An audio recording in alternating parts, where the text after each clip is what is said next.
Bonjour à tous, bienvenue sur la chaîne Entrepreneur Attitude.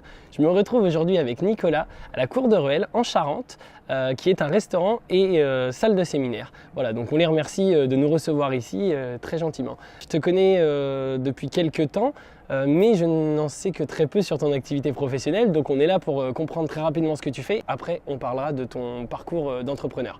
Donc dis-moi ce que tu as fait en fin de compte de tes études, ce que tu as fait comme études, jusqu'à maintenant. Bonjour David, bonjour David, bonjour à tous. Merci d'être venu me rencontrer ici à la Cour de Ruelle. Alors, il y a une salle de séminaire, et la salle de séminaire c'est un outil de travail que j'utilise pour aujourd'hui exercer mon métier de consultant en management. Et on va dire aujourd'hui tu es consultant de facilitateur, d'accompagnateur en fait des équipes ou des personnes. Ça commence comment? Un parcours avec un bac scientifique à l'époque, avec une lettre D qui n'existe plus maintenant, et puis une école de commerce, où là je commence à faire quand même quelque chose que j'aime, et je me sais maintenant que ce qui m'a plu là-dedans c'était le contact avec les autres. D'accord. La relation, c'est quelque chose qui était fondamental pour moi. Donc école de commerce, et puis quelques années dans le négoce de vin spirituel export. On est dans le commerce pur et dur.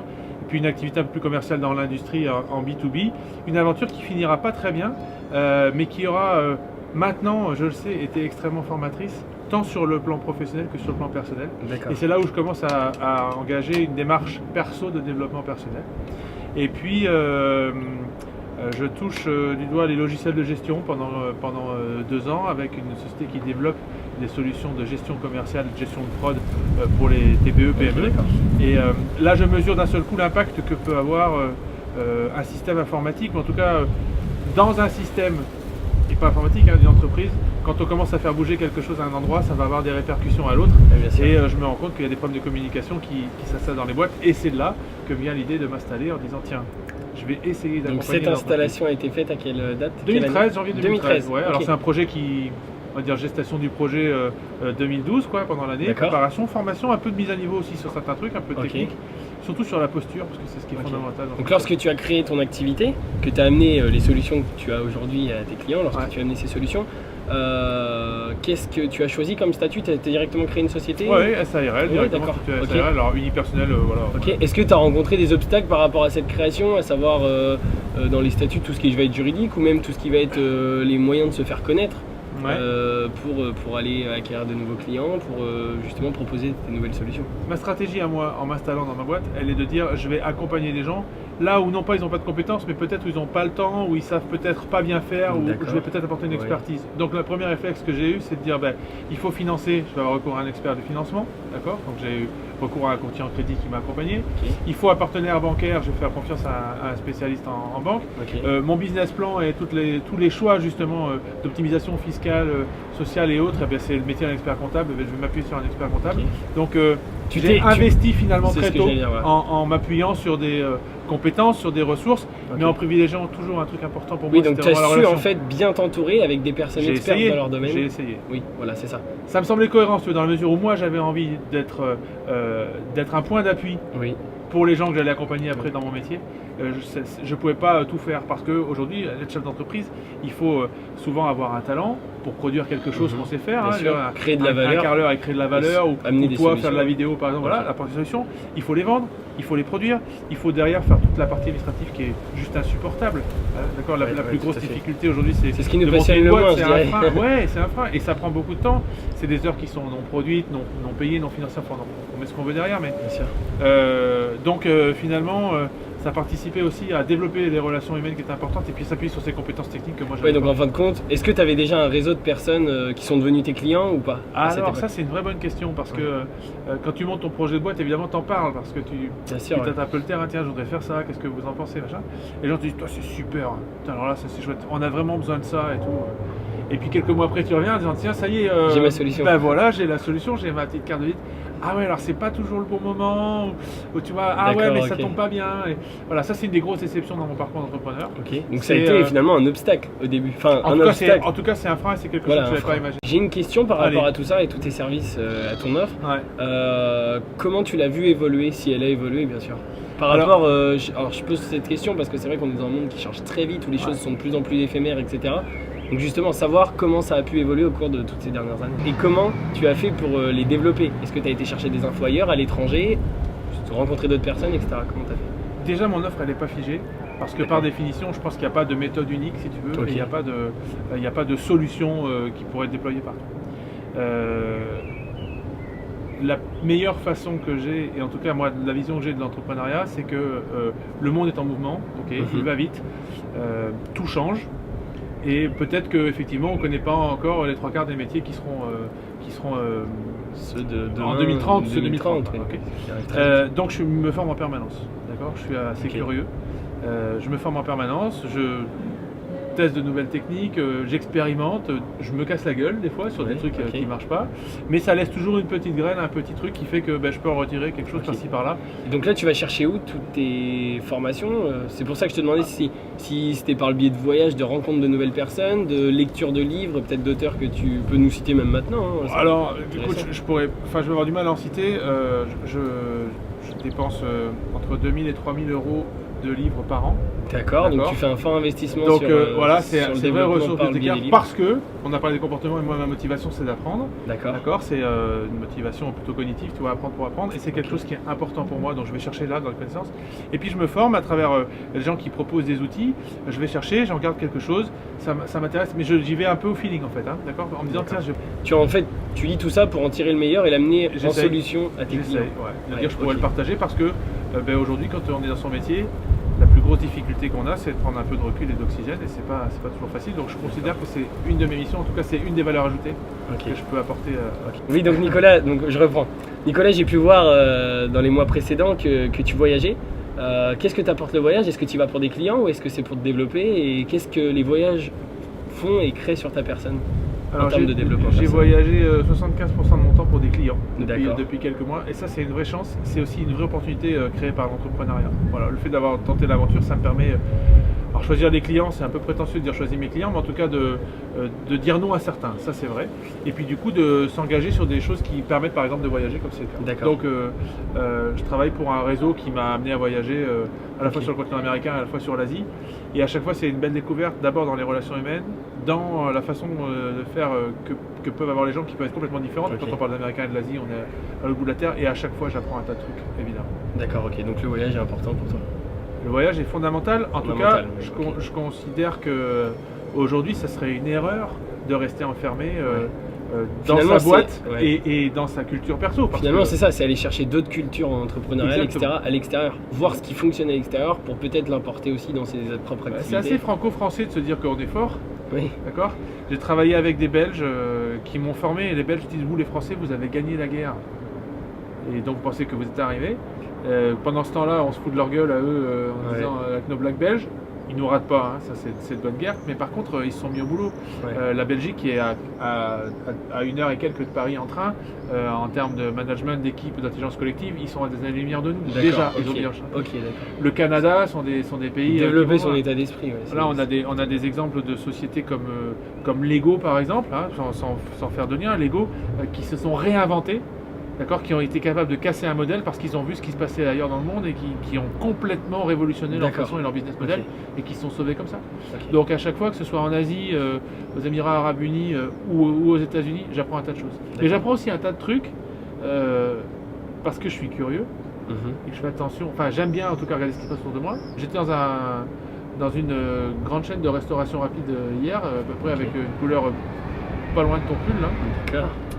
Et je regardais et je me faisais ce constat-là, je disais ils ont complètement réinventé aussi leur cuisine, le mobilier, tu vois, leur façon de faire, leur process. Pourtant, c'est une marque mondiale, d'accord. On va reconnaître la couleur partout dans le monde, on va savoir qu'on va manger à peu près la même chose à 1 ou 2 recettes près. Ils ont réinventé leur modèle. Parce que le système, tu dis tout va très vite, effectivement, s'il ne veut pas se faire bouffer par celui qui est de la couleur rouge, eh bien, il faut absolument qu'il soit capable de se remettre en cause, et ils l'ont fait. Donc Nicolas, je crois savoir que tu es tout seul actuellement. Voilà. Donc je suppose que c'est un choix ou pas, dis-moi. C'est un choix. Ouais, c'est un choix. Au début, c'est une obligation presque. Oui. Et pour l'instant, c'est un choix. Ouais. D'accord. C'est un vrai choix parce que je considère que si je bascule avec des salariés, je bascule dans un autre modèle et que sur le métier que je fais, on est basé sur la confiance.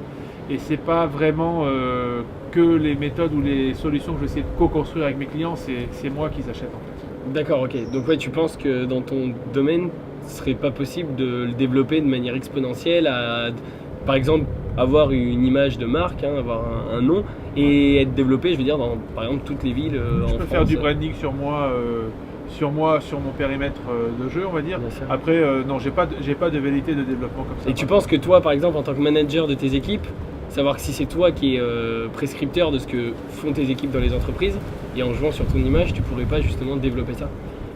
Je te pose la question. Oui, j'entends. Moi, je suis devenu entrepreneur pour deux raisons fondamentales. La première, c'est que j'avais peur de me lasser en faisant toujours la même chose dans mon métier. D'accord. Donc, ça a été un des freins. D'accord. Donc, le fait de dire, je vais faire un autre métier qui tous les jours, c'est un nouveau challenge finalement. Même une équipe que je connais, tous les jours, ils ont une problématique qui est un peu différente. Et on va la traiter jamais de la même façon, les gens ne vont pas s'exprimer pareil, et ça c'est de la nouveauté en permanence, et ça c'est une vraie opportunité. Donc c'est ça aussi qui m'a poussé à devenir entrepreneur, ça a été une de mes motivations, et j'ai envie de garder ça, j'ai pas envie de perdre le contact Toi avec finalement tu es heureux comme ça aujourd'hui et tu veux rester dans ce... Je suis heureux comme ça, D'accord. Et puis je suis pas devenu entrepreneur pour l'argent par exemple, c'est aussi quelque chose tu es qui plutôt un missionnaire qu'un mercenaire. Je sais pas si je suis, j'irai peut-être pas jusque là, mais en tout cas parce qu'il faut pas, je n'occupe pas la problématique de l'argent. Quand on est entrepreneur, d'abord on en a besoin beaucoup parce que d'un seul coup quand on crée sa boîte aussi on se retrouve inscrit sur un tas de listes là qui envoient des courriels et des courriers avec des noms type URSAF, des trucs comme ça, tu vois, donc il faut quand même générer du revenu et puis il faut quand même réussir à vivre à côté. Mais je me suis offert ou acheté la liberté, le temps, le plaisir en étant entrepreneur, et ça je pense que c'est une vraie motivation qu'il faut garder. D'accord. Si l'argent devient moteur, en tout cas dans moi ce que je crois, si l'argent devenait moteur pour moi, je ne ferais plus les choses que j'aime et ce serait pas pareil. Ok, d'accord. Je ferais de la même façon. Et donc tu côtoies beaucoup d'entrepreneurs, beaucoup d'entreprises. Ouais. Est-ce que là à l'instant T maintenant là tu côtoies des entreprises qui sont justement en train de se développer, qui cherchent à aller ailleurs, à découvrir de nouveaux horizons, etc. et s'implanter ailleurs. Oui. Et qu'est-ce qui fait aujourd'hui que ça leur rapporte?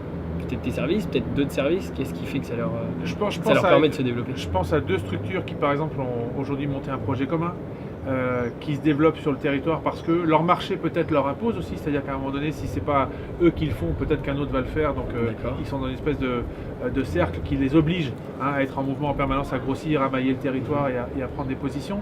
Ils se concentrent sur les hommes, ils se consacrent aux hommes en disant cette croissance ça ne passera pas que par le fait de racheter un concurrent par exemple et d'ouvrir une antenne à 150 km ou à 300 km de chez nous, c'est aussi par les acteurs qui vont faire ce business là. Donc eux ils sont dans des croissances exponentielles, ils sont dans des chiffres d'affaires qui sont importants, les PDG de ça prennent beaucoup de risques parce qu'on n'en parle pas aussi dans la notion d'entrepreneur. Il y a la notion de solitude qui revient assez régulièrement, on dit voilà quand tu vas monter ta boîte tu vas te retrouver seul, c'est vrai. On peut le dire avant, le vivre c'est autre chose, quoi. C'est-à-dire qu'à un moment donné, quand à la fin du mois il faut que tu payes justement la fameuse mailing list ou tu as quelque chose qui tombe, une difficulté dans la boîte, tu es tout seul, quoi. D'accord. Donc débrouille-toi. Et puis oui, donc finalement ce qui prime, mais bon c'est aussi lié à ton secteur, enfin à ton activité, ce qui prime c'est vraiment ce côté humain, s'entourer de très bonnes personnes et je le vois comme ça. Et finalement trouver les bonnes équipes qui veulent suivre les projets, les lignes directives de l'entreprise, etc. Alors, j'imagine. Que les équipes veuillent suivre, c'est une chose, mais il faut aussi leur montrer les lignes et leur donner les lignes. Ça aussi, c'est aussi une part de mon boulot, c'est quelle est la vision que j'ai pour ma boîte. Ok, c'est ce que tu apportes aux entreprises. J'essaye, ouais. Mais j'imagine qu'il y a des lacunes dans certaines entreprises sur ces points-là, c'est sûr. Eh bien oui, parce qu'un chef d'entreprise aujourd'hui, il prend du temps pour produire, faire des devis, faire des factures, fabriquer, apporter cette valeur ajoutée dont tu parlais. Quand je discute avec certains, ils me disent ok, depuis quand tu n'as pas pris le temps de décrire le projet de ta boîte? On va prendre 4 heures pour définir quelle est la vision de ta boîte. Tu te dis mais 4 heures tu te rends pas compte, une demi-journée j'ai autre chose à faire. Ah ouais. Et qu'est-ce qui se passe quand je réunis mes équipes et je leur dis voilà ce que je veux être dans 2 ans. D'accord. Moi, et surtout voilà ce que je fixer en fin de compte aussi des objectifs et fixer des objectifs à l'entreprise pour se développer. Un chemin. Voilà où on va aller. Et ça veut dire que chaque action individuelle et collective, elle doit servir cette vision-là. D'accord. À franchir les étapes et franchir des... Les gens font plus les choses pareilles. Je prends toujours l'exemple Je prends toujours cet exemple-là de dire dans une boîte, quand on dit on veut être le leader régional dans notre activité par exemple, eh bien la personne qui fait le ménage, elle sait que son action, elle sert aussi ce projet-là, au même titre qu'un ingénieur qui décide un nouveau projet ou qu'une secrétaire qui reçoit quelqu'un. C'est quand même chouette quand on va dans une boîte que les gens ont la banane, en tout cas sont plutôt agréables. Quand on arrive et que les gens font la gueule, on se dit ok, quel est l'intérêt d'être là dans la boîte, ou alors peut-être qu'il y a quelque chose qui n'est pas compris. Donc ce partage-là d'informations et de vision, pour moi il est Ok, fondamental. d'accord, très bien. Pour finir, et je te remercie déjà pour toutes ces informations, Je t'en prie, ouais, c'est avec plaisir. pour finir, et si tu devais donner un conseil entrepreneurial, donc conseil quel qu'il soit, hein, tu le choisis, aux personnes qui nous regardent, quel serait-il? Bon, j'ai envie de dire, poser un maximum de questions, d'accord? Il y a beaucoup de gens qui vont vous trouver 28 merveilleuses façons ou 14 formidables moyens d'échouer, d'accord? Et de ne pas y arriver et de vous dire que c'est fou et que c'est improbable. Voilà. Et puis il y en a parmi là qui vont vous donner une petite astuce ou qui vont avoir envie de partager. Et je crois que c'est mon cas, de partager des trucs parce que il y a de la place pour tout le monde et puis on peut partager. Il y a des réseaux pour ça sur lesquels effectivement on partage cette connaissance de l'entrepreneuriat. Aller à la rencontre de personnes qui sont déjà dans ces positions d'entrepreneurs. C'est vraiment ça, c'est de poser des questions, d'échanger, de partager. Bon, bah, très bien. Bon, Nicolas, je te remercie en tout cas pour ce partage et ce moment d'échange. Je trouve ça normal, je trouve que c'est une belle opportunité que tu offres déjà, que tu m'as offert de m'exprimer. Merci. Et puis finalement, un conseil aussi qu'on pourrait peut-être donner aux entrepreneurs, c'est de s'abonner à la chaîne Entrepreneur Attitude. Bien sûr, et puis tout à fait. de regarder parce que peut-être que dans ce que tous les gens que tu interviews disent, eh ben, ils trouveront des réponses à leurs On questions. espère pouvoir créer un peu de valeur et Ouais. de manière à aider les gens qui nous regardent. Et ça, c'est chouette. Merci. Merci. Super. Merci à David. toi. Merci à toute l'équipe aussi.